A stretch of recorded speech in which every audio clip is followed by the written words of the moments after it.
Liderul pieței naționale a transporturilor aeriene și unul dintre cele mai recunoscute branduri moldovenești, Air Moldova, împlinește 25 de ani. Cu această ocazie, compania a organizat o surpriză inedită pentru pasagerii săi.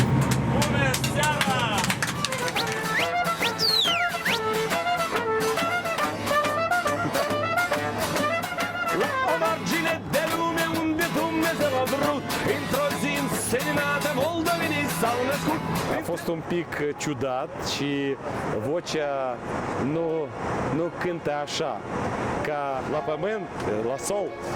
Dar totuși a fost ceva nou pentru noi. La mulți ani pentru Air Moldova, că noi suntem colegii, suntem în drum toată viața noastră. Foarte plăcut ți-a părut, foarte frumoasă surpriză a fost și sperăm să avem mai multe surprize din partea companiei Air Moldova pe viitor. Nici nu vine crede că am văzut oamenii ăștia legat în realitate și plăcut de oamenii.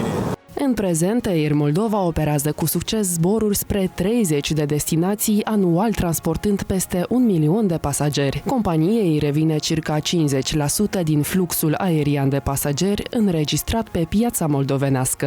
Avem flotă modernă, aeronave suplinite până la 7, curând vom mai avea o aeronavă în plus. Doresc tuturor pasagerilor Air Moldova zboruri cât mai plăcute și mai sigure. Vă sincer la mulți ani companiei noastre. Să-i doresc ca în cel mai scurt timp să devină unul din cei mai prosperi și siguri operatori din zonă. În același timp aș vrea să aduc sincere felicitări la toți angajații companiei noastre.